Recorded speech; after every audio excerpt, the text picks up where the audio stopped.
ہم نے رب کے حکموں کو توڑا، ہم نے پرواہ ہی نہیں کی۔ ہم سمجھے دنیا میں آئے ہیں تو ہماری دنیا ہے، آوارہ ہوں، خواہشات نفس کے مطابق زندگی گزاریں، آنکھیں بے حیائی میں لگی رہیں، سوچیں آوارگی میں لگی رہیں، کان نغمے سنتے رہے، زبان جھوٹ بکتی رہی، ظلم و جبر کا بازار گرم رکھا، عصمتیں عزتیں پامال کرتا رہا، لوگوں کا مال لوٹتا رہا، حق غصب کرتا رہا، کلیجے اور دل چیرتا رہا، لوگوں کو زخمی کرتا رہا، لوگوں کے جذبات سے کھیلتا رہا، پرواہ نہیں کی کہ یہ دنیا ہے، امتحان گاہ ہے، چند دنوں کے لیے آئے ہیں، اللہ کے حضور پیش ہونا ہے، عملوں کا حساب ہونا ہے۔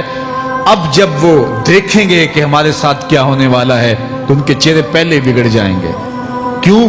وہ گمان کریں گے کہ ان کی ریڑھ کی ہڈی توڑ دی جائے گی، ایسے عذاب آئیں گے جس طرح کسی کی ریڑھ کی ہڈی ٹوٹ جائے تو اس کا چہرہ شگفتہ گلاب تو نہیں ہوتا، اس کا چہرہ جو ہے وہ تو کس قدر مرجھایا ہوا ہوتا ہے۔ تو اللہ ارشاد فرماتا ہے اس طرح ان کے چہرے ہوں گے۔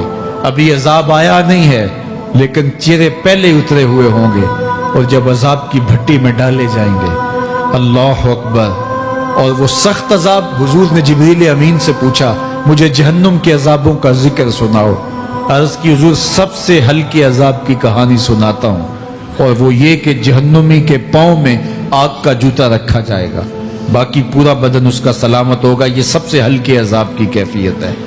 اب پاؤں میں آگ کا جوتا ہوگا، حدت، گرمی، شدت اتنی ہوگی کہ دماغ پگھل کے ناک اور کانوں کے راستے سے باہر آ جائے گا۔ پاؤں میں رکھے ہوئے جوتے کی گرمی دماغ کو ایسے چڑھے گی کہ وہ پگھل جائے گا اور ناک اور کانوں کے راستے سے باہر آ جائے گا۔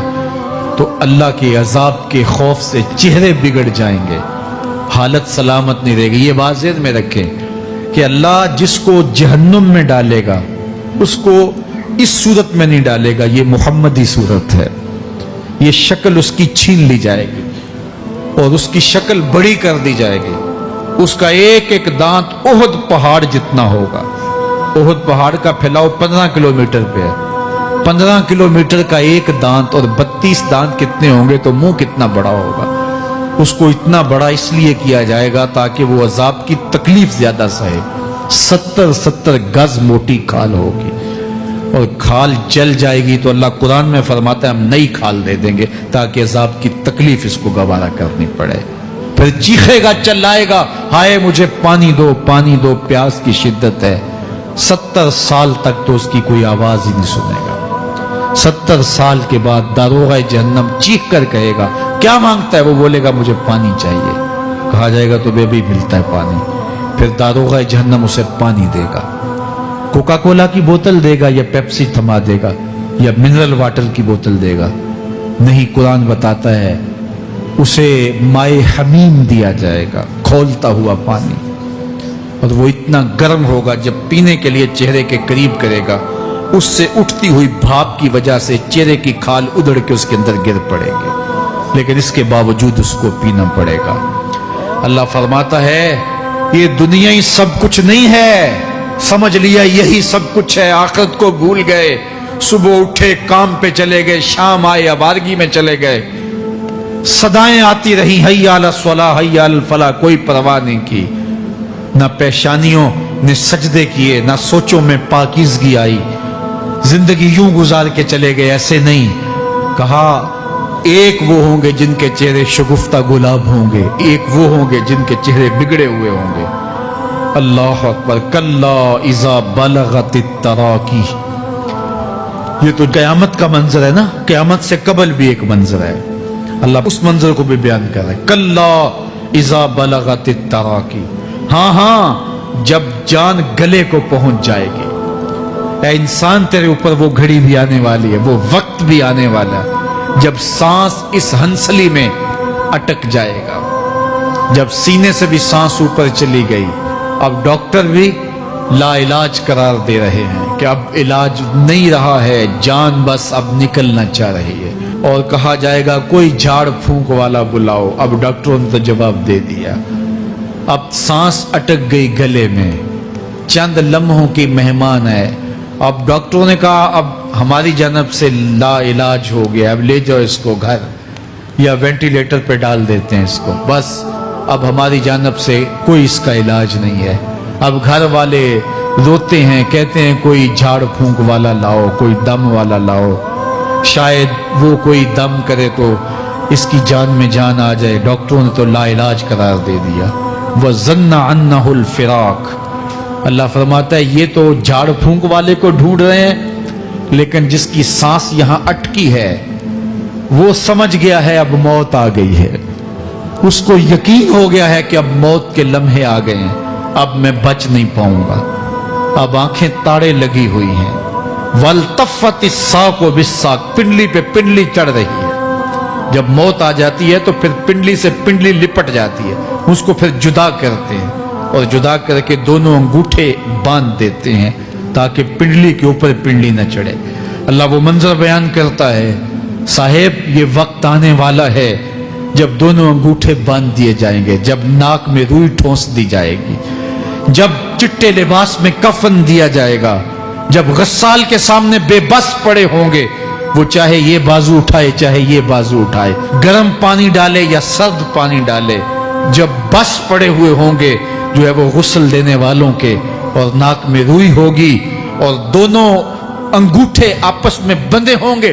یہ محل, یہ ماڑی, یہ کوٹھیاں, یہ بنگلے جس کو سویر شام لگ کے حلال حرام کی تمیز کیے بغیر بنایا تھا, غوث اعظم رضی اللہ تعالیٰ عنہ بولے مکان بنا رہا ہے, بسیں گے اور حساب تو جا کے دے گا, اور یہ تو ایک رات بھی تجھے اس گھر کے اندر نہیں رکھیں گے کہ چلو ایک رات مہمان رکھ لیں. کہتے ہیں نہیں نہیں, مہمانوں نے بھی جانا ہے تو جلدی کرو, اس کو سپرد کراؤ. وہ تو تیرا لباس بھی پھاڑ کے اتاریں گے, خود غسل دینے کے لیے تیار بھی نہیں ہے. تجھ سے خوف آنے لگا ہے, جاندی واری ڈرونا بنے ہوتے, ہاتھ نہ لاندے ڈر دے, جنہ لئی تو پاپ کمائے اج کتھے نہیں تیرے کر دے. آج تو وہ تیرے ساتھ تجھے غسل دینے کے لیے آمادہ نہیں ہے. وَالْتَفَّتِ السَّاقُ بِالسَّاقِ. جب پنڈلی پہ پنڈلی چڑھنے لگ جائے گی, إِلَىٰ رَبِّكَ يَوْمَئِذٍ الْمَسَاقُ. اس دن تیرے رب کی طرف ہی لوٹ کے جانا ہے. فَلَا صَدَّقَ وَلَا صَلَّىٰ.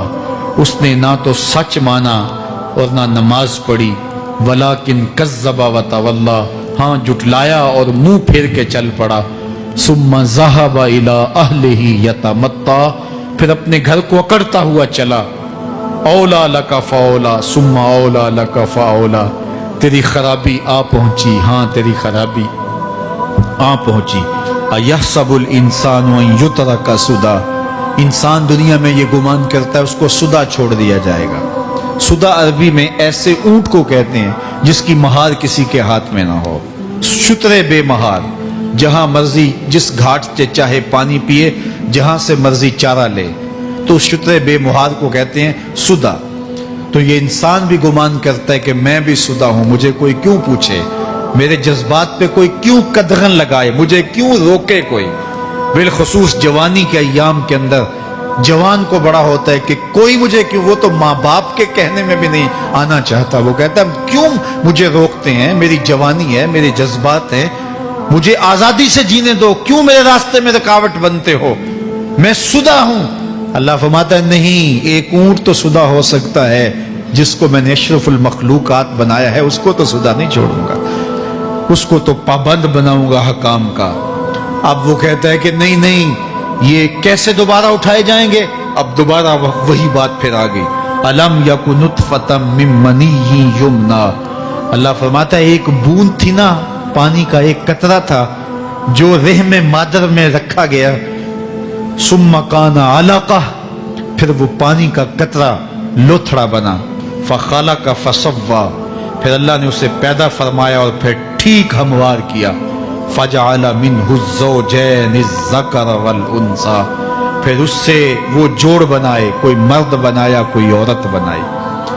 کہا اب غور کر, اب تیری آنکھیں دیکھتی ہیں, بجلیاں چمکتی ہیں, تیری زبان کا طوطی بولتا ہے, لوگ اشش کرتے ہیں تیری گفتگو پہ, تیری گفتار پہ صدقے جاتے ہیں, تیرے لہجے کے جمال کو دیکھتے ہیں, تیرے سینے کا زور, تیرے پنجوں کی طاقت, تیری دماغ کی تیزیاں اور تیری سوچوں کے اجالے, تیری زوردار ٹانگیں, تیرے کڑیل بازو اور تیری چوڑی چھاتی اور تیرے گلاب کی پتیوں جیسے ہونٹ، اے انسان یہ سب کچھ کہاں تراشا گیا؟ ماں کے رحم میں، اس تاریکی میں جو 3 پردوں میں تھی، تیرا سر تیرے گھٹنوں میں تھا، اور تیرے رب نے وہاں تیرے اندر نسوانیت یا رجولیت کی صلاحیتیں پیدا کی، تیری آنکھوں میں چمک پیدا کی، تیرے کانوں میں نغمے بکھیرے، تیری زبان کے پٹھوں پہ قوت ذائقہ رکھی،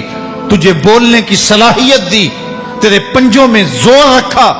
آج تو مفتی شہر ہے، آج تو علامۃ الدہر ہے، آج تو قاضی القضات ہے، آج تو منسٹر ہے، آج تو وزیر اعظم ہے، آج تو پہلوان ہے، آج تو شہزادہ ہے، آج تو بادشاہ ہے، آج تو زوراور ہے، آج تیری طاقت کے کیا کہنے، آج شیروں کو تو نچا لیتا ہے، ہاتھیوں کو تو بٹھا لیتا ہے۔